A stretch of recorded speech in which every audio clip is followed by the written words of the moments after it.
Hello everyone, no one of consequence here, back again with a new video. This is another installment in my DM advice series where I offer suggestions for running classic, old school Dungeons & Dragons adventure modules. In this episode I'll be talking about dungeon module G2, Glacial Rift of the Frost Giant Jarl. So let's start with some background information regarding this module. It was published by TSR in 1978.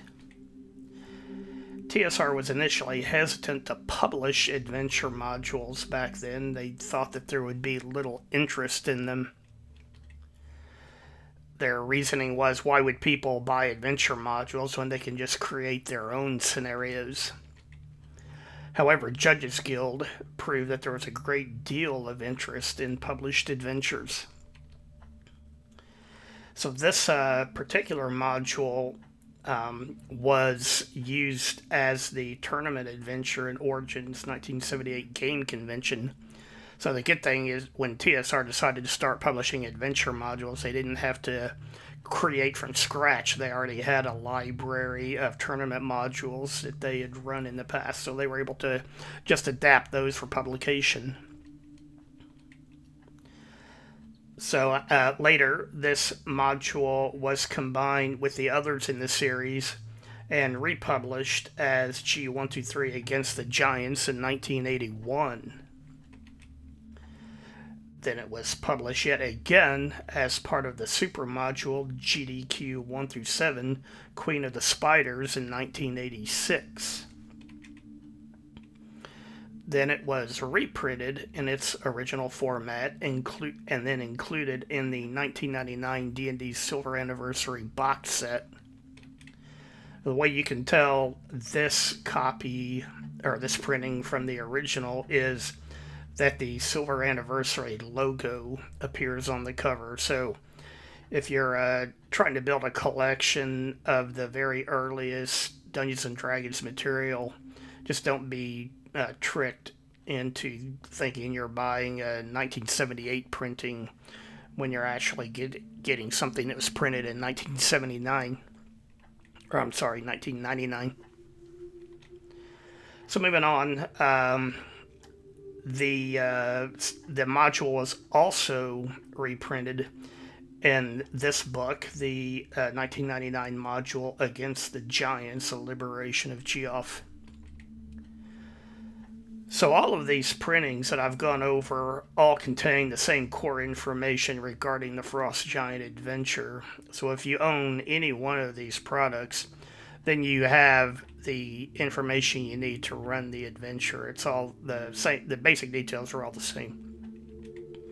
Now, we'll say that the super module GDQ 1 through 7 includes a lot of new background information, which was intended to tie all of the adventures together in a more logical manner. I personally didn't like what they did with it in this. I prefer to just make up my own. And then that Against the Giants: Liberation of Geoff book also includes new background information, and as well as it was updated for the second edition AD&D rule set. But the good thing is that the original adventure module, no matter what copy you have, it's easily adaptable to any modern OSR rule system that you might be playing. So first of all, talking about the module, I just want to note the cover art. This was by far my favorite module cover back then. There was just something about this illustration that was particularly fascinating for me. Perhaps just the scale of the giants and the player characters that are fighting them. But anyway, I just want to point out this was my favorite module cover from all of those early publications.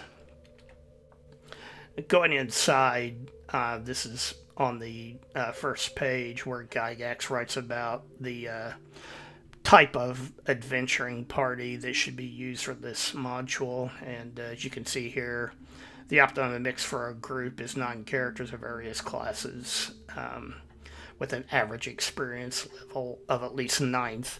And Gygax is not kidding here. This is a tough adventure. the events can quickly spin out of control if the characters are not careful. So moving on, he talks about how to start the adventure. He says it's assumed that the parties either followed a map obtained at the steading, he means the module G1 steading of the Hill Giant Chief, or used a magical chain found there to arrive in the neighborhood of the Glacial Rift. So yeah, if you're running this module as part of the overall G series campaign, then the magical chain found in G1 is the easiest way for the characters to arrive at this module. On the other hand, if you're running this as a one-shot, you might want to devise a suitable scenario by which the characters arrive at this remote location. Or you can just do like we used to do back in the old days and just plop the characters down at the entrance and let them go from there. But however the characters arrive here, you should allow them to discover this hidden cave that they can use as a hideout to rest and heal themselves in between forays into the Glacial Rift. And this is a screenshot that appeared in my video series covering this module when the characters arrive at the hideout cave. Gygax uses very little space to describe the location for this adventure. You can see here he just writes, the whole place is windy and very cold, which of course it's a glacier, so obviously. Thing is, at this early date in the game's history, there were no rules for running adventures set in extreme climates like here. TSR would not really address that until the Wilderness Survival Guide was published in 1986. And I've also included just an excerpt of some of the rules covering cold weather adventuring. I recommend, if you're going to run this module, I recommend that you use this book or environmental rules found in whatever OSR system that you're using while you're running this adventure. Because, in my opinion, the extreme weather found at this location should be as much of an adversary as are the monsters that are in the module. And here's another screenshot from my Roll20 campaign. The characters, the players, knew what to expect due to the clues found in the Hill Giant Fort. And so therefore, before they used the magic chain, they returned to town and outfitted their characters with cold weather clothing, extra blankets, that sort of thing. And then when they did use the chain, each character carried an armload of additional supplies. And they also brought along a mule that was loaded with firewood. And then once the characters did start going into the Glacial Rift, I used an animation of blowing snow just to enhance the feeling of extreme cold found at this place. Alright, so moving on to the module itself. Obviously, it's about fighting frost giants. And believe me, there are lots and lots of frost giants. However, there are a few special encounters that the DM should prepare for.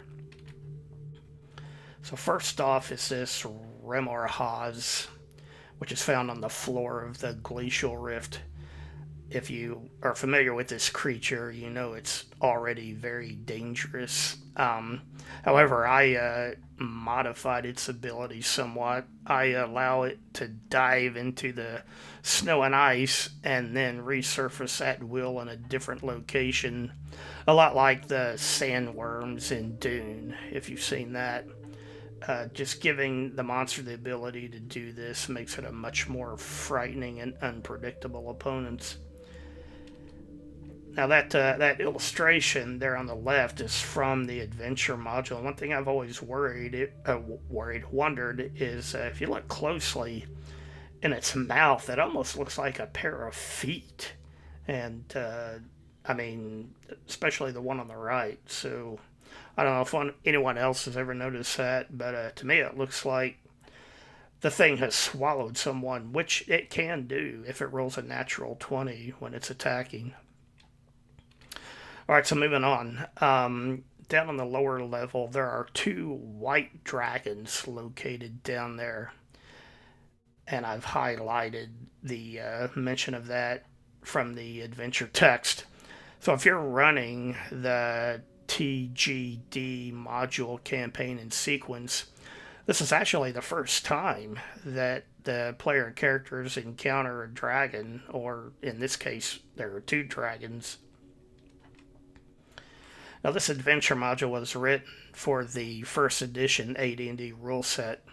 However, in my opinion, dragons, as they are found in the first edition monster manual, are really not that tough, especially for a group of characters that are of a level adequate to adventure within the module. So I recommend that you use the stats and abilities for dragons as found in the second edition Monstrous Compendium. Or again, whatever stats dragons have in a different OSR rule system of your choice.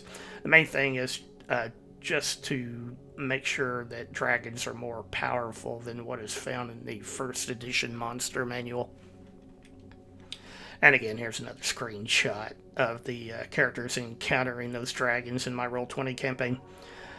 You can see that the dragons are using their frost breath weapons in conjunction, hitting the party from two different directions at once. One of the dragons you can see in the darkness there on the right side of the screenshot. The other one is off screen to the north, and you can see they've caught most of the characters in a crossfire of breath weapons. One thing about this particular encounter, it never made sense to me, is that a boulder blocked cave is the only way in and out of this place, and I've highlighted the reference to that there in the text.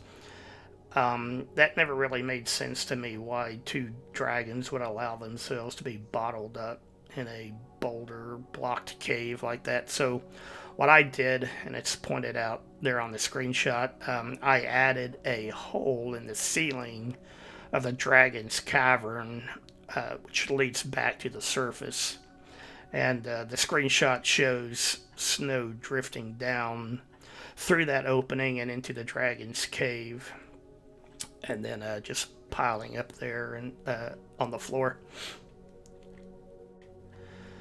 So if you decide to include this extra way into the dragon's cave, one approach, you could have it iced over and covered with snow so that the characters won't find it from the outside, if that's what you prefer. Or, alternately, you could make it discoverable as a way of jaquazing the dungeon, as they say. Because otherwise, there's only one way to get down to the lower level, which you'll see if you have the adventure module. Alright, so moving on. There's another encounter down on the lower level with 5 ogre magi. And I've put the entry from the module and also the stats and picture from the first edition monster manual. This encounter should be extremely difficult for the characters to overcome, so I would just say, as a DM, prepare for this encounter well in advance so that it is the proper challenge that it should be. And again, here's a screenshot from my campaign, and here you can see 3 of the ogre magi all using their cold-based attacks together on the characters, and you can't see most of the characters because they're caught in that in those blasts of frost. Only one character, Varys, was just outside of the max range of that spell effect. Then a little further into the lower level, the character should find a prison cavern that holds a storm giant, and the module talks about how she can possibly help the characters. She really can be a valuable ally for the characters as they progress through the final and toughest encounters of this adventure module. In my campaign, she stays with the characters until she personally witnesses the final overthrow of the Frost Giant Jarl. And then after that, she departs and says that she's returning to her own home. Of course, all of this assumes that the party's behavior is in keeping with her own good base alignment, and the module talks about that as well. Alright, so in summary, what are my thoughts about this adventure module? Just like with the first one, Module G1, the text for this entire adventure is only 6 pages. And the whole module is only 8 pages if you include the preface information. Just like with Module G1, an impressive amount of information is crammed into those 6 pages. The Arctic-like setting is an interesting change from the usual temperate adventure locations. But as I previously mentioned, be sure to incorporate rules for extreme cold weather if you decide to run this module. Again, just like with the Module G1, this is not a beginner's module, and that includes the Dungeon Master. There are a lot of moving parts in this module, and the giants should definitely not just remain static in their starting positions while the characters are working through it. On the downside, this module doesn't really add much to the overall TGDQ campaign storyline. Really, all this module does is just simply demonstrate how extensive the Drow alliance is with the giants. This module is challenging, but it's mostly a combat-heavy slog. There's not much room for the players to demonstrate finesse or diplomacy in this module. At best, they might convince some of the non-giants that staying there is a lost cause and that they should depart without fighting in order to save their own lives. This module would make a good one-shot for a hack-and-slash group looking for a change of scenery. And again, as I said earlier, the Arctic climate is an interesting change. So if you're a completist, like me, then you'll probably still want to run this module as part of the TGDQ campaign. Otherwise, the module will likely only appeal to groups which enjoy combat-heavy adventures. So in summary, run this module if you're DMing the entire campaign series. Otherwise, you can skip it unless you're DMing for a combat-heavy gaming group. And then one last thing, just like I demonstrated with the module G1, if you use a VTT of some sort and lay everything out visually like what I show here, it's a lot easier to run the adventure, and it helps you to visualize where everything is and all the encounters are in relation to one another. So if you want to see a complete playthrough of this adventure module, then check out my video series that covers that topic. Alright, well that's all I have for now. If you enjoyed the video, please hit the like button. If you haven't yet, please subscribe to the channel. As always, leave a comment, let me know what you think.